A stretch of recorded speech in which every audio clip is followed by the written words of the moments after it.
Hello, I'm Morris Kochanski, Wilderness Living Skills. Yeah. The thing we're doing here, we've got the start. We've got a handful of Tamarack twigs. We might make decoys out of other things, willows and so on, but the knobbiness on Tamarack seems to lend itself to sculpting these figures, and birds are very popular. You could make other figures. Here I've got a handful that's going to be the tail, so it'll be trimmed after. And because of the pressures involved, I like to use a cord at this moment that it'll be removed later. What'll happen is a little bit of the tail will be wound, and then when the other rest of the body is completed, then we take this off and wind towards the tail. Otherwise you end up finding certain things that aren't, that don't give us the satisfaction we want. So here I want this fairly tight, and then I wind a little ways for what my idea is for the tail. And since I got two ends of my string here, I will utilize that to usually tying in a way where if I want to I can pull on a slip knot and release it. And so we have the tail just about done. And the string here, we'll just wrap it like that, not to cut it. The next part will be the core of the body. Now sometimes we actually have materials, you could even use newspapers, all we know, sometimes grass, other things, and we make a ball and jam it in there to end up with a core. So we will take fine twigs that will be wrapped up into a ball.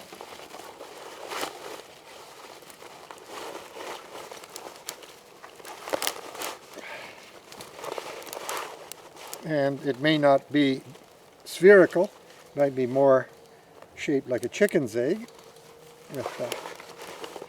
with the more pointy end pointing towards the tail, and the blunter end for the breast of the chicken.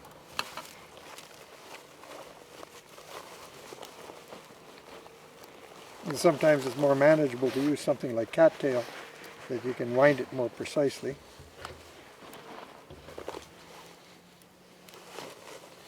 Now we part usually as much in the center as we can, and because we push this in so hard, that's why I chose to use strong cord, because if you had thread, and then we start gathering the,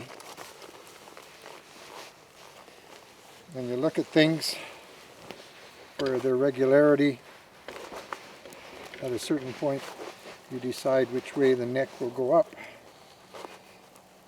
At this point too, when you wrap this around the core, there might be gaps, at which time we take some of these, we jam them in, and then we sort of bridge the gaps, cover the gaps. Now, the whole secret with a lot of crafting is to spend a little time building and working out all the kinks that you have to work out. And don't expect to produce something that good right off the bat. You've got to regain your expertise before you start exhibiting quality.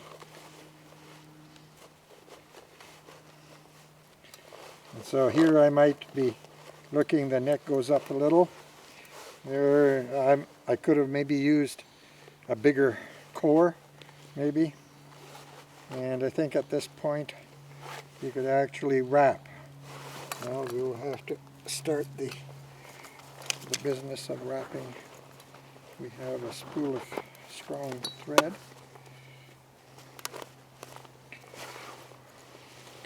Should have prepared this beforehand, but I guess the thread is so fine that you can get strong threads. The native people probably use linen thread and they used a sailor's needle, and they did a lot of stitching, but that's a different style of doll from what I have in mind.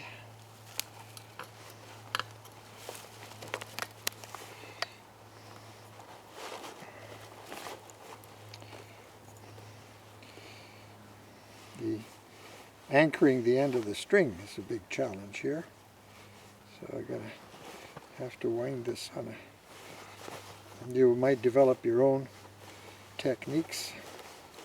There, that'll likely stay. Now we have more thread off of the spool than we care to have.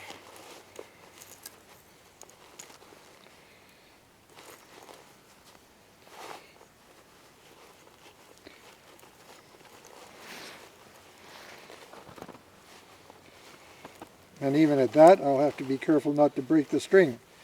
If there will be anything that will slow us down, is to break our string. And there's I was talking about the knobby nature of the twigs. They really grab. And of course, you must become aware of this type of challenge or problem. And I finally have the extra string wound up. We can put this in here.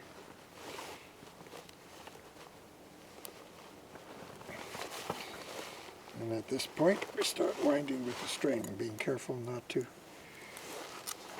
being gentle, firm but gentle. And wherever you put the string, the little knobs on so probably every half inch, every centimeter as you go around.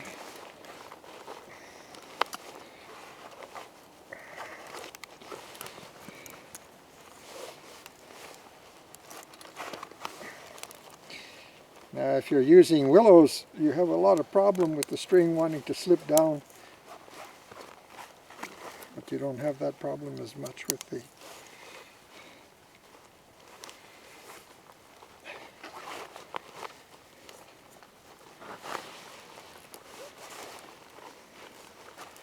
and now we go back to deciding which way the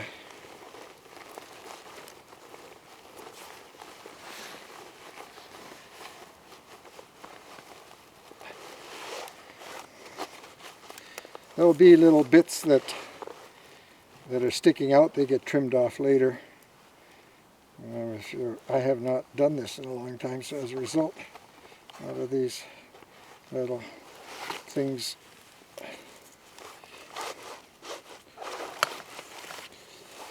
So there's a transition here from the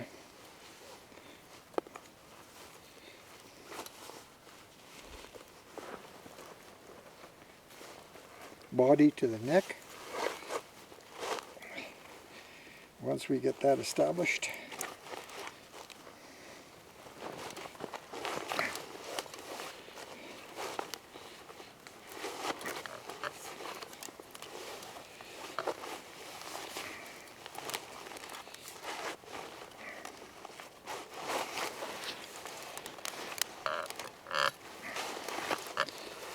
of course, decoys can be fairly crude and yet be functional. Now here the neck would be much too short, so we got to have an extension of the neck, which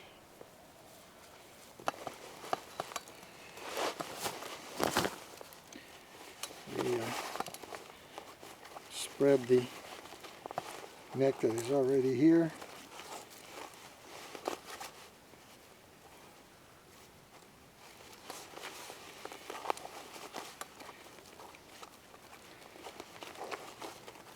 And we can make the neck as long as we want by doing this repeatedly if we want to. And it might take a little bit to create a kind of a neat, straightforward neck.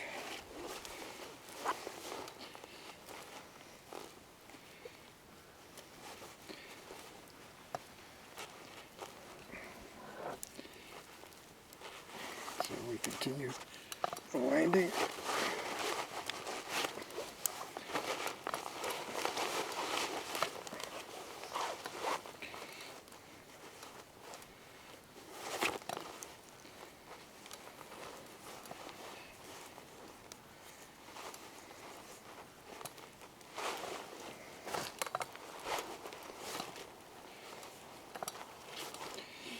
And when we go to make in the traditional style of the native people, they have a kind of a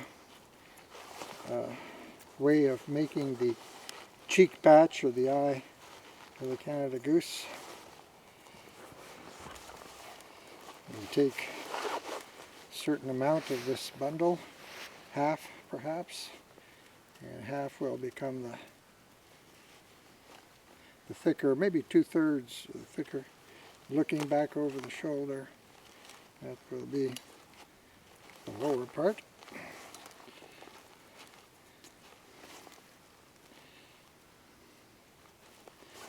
So we wind there and back.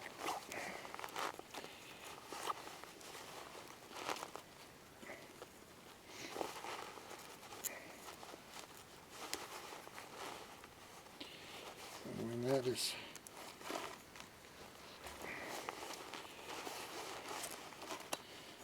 there, now we go the cheek patch distance. Now we wind back to the neck.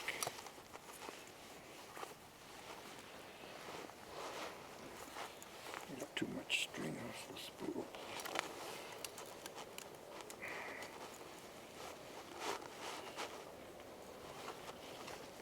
Now we go back to the top part and wind it.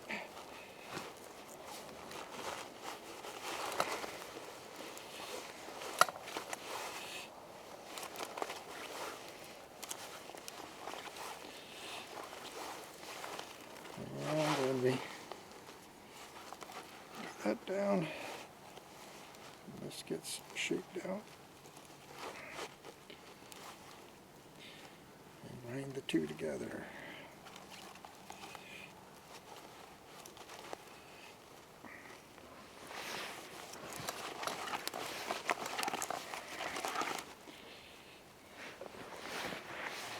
If you want to make the beak a little more pointy, you're going to start clipping out some of the stuff on the inside.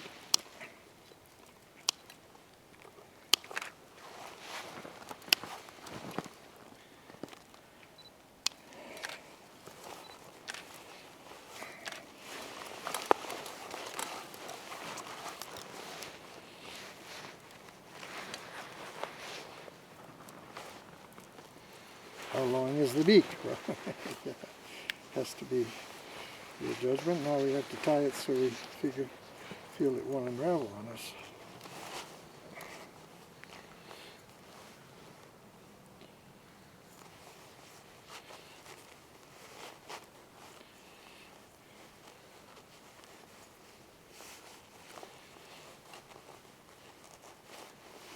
Now you could work your way back down and then continue on there. I will, because this thread is so fine, but anyway. But we'll start at the tail end. But we'll first check a few things. There, like the anything that doesn't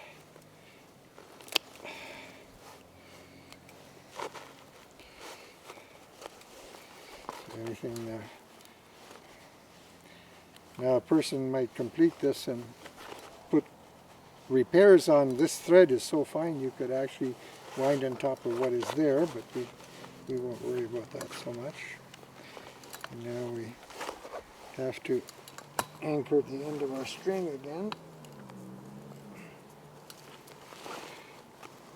But you might do it the other way, but the way I found that, it's such a long time since I have made these, but I found that without winding the tail usually gives you all kinds of problems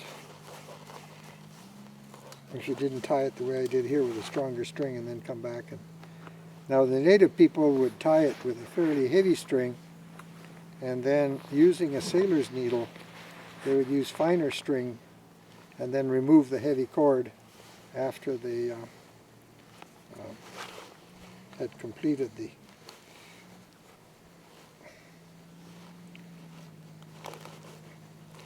there we have hidden that. That means that I can now wind this way. after I take the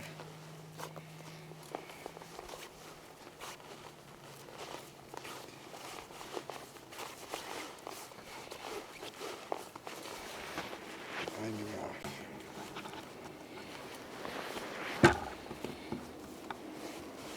The tail usually I would expect you make longer than you really need, and then trim it off, which is something we'll do here now, depending if you're making non-goose-like. The back end of a goose is fairly blunt.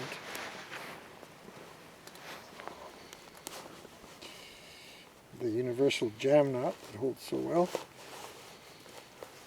Play-doh roll there. Of course, this could be some other kind of bird with such a long tail. And the goose.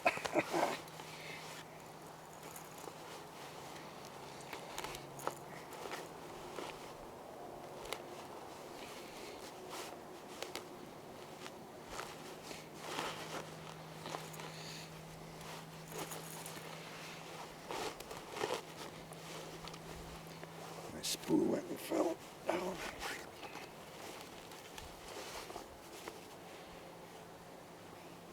Well, that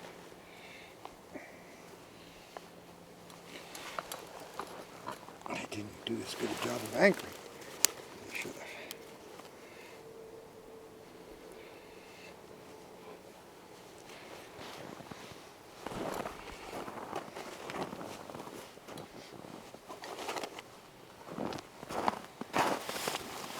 Yeah, let's reel up that spool. Didn't mean to drop it.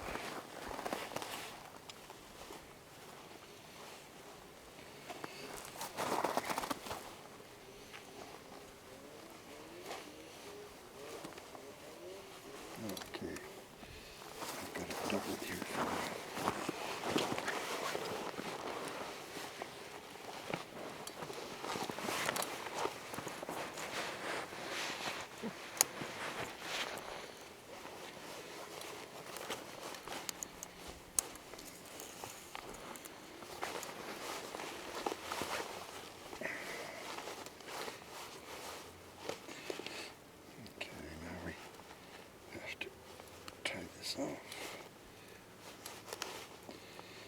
So I'm tying it off so that I can cut the string.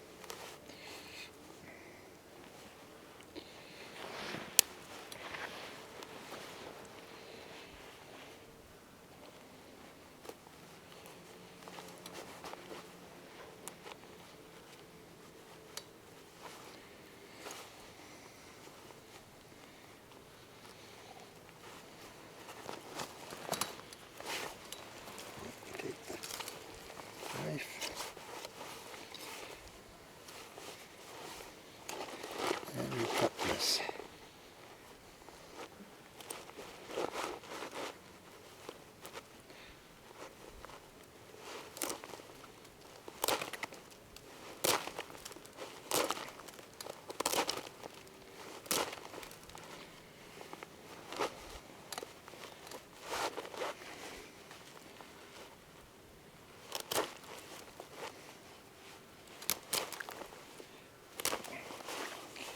Tail is hopefully short enough.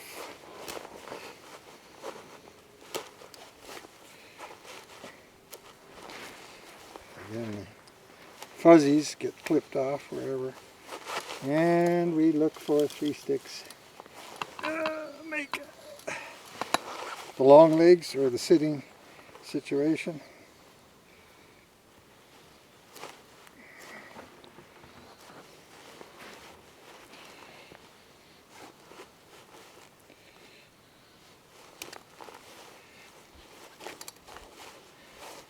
Sitting situation too.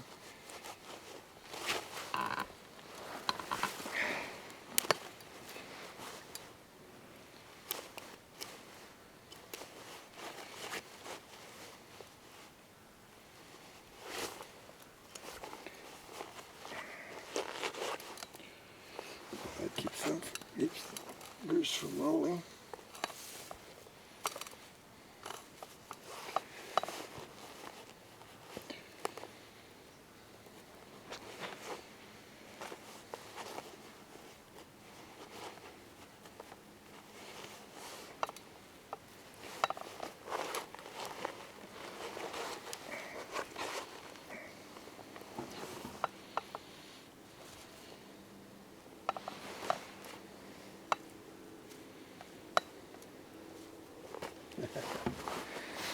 By the time you make 20 of them, they look neater and neater.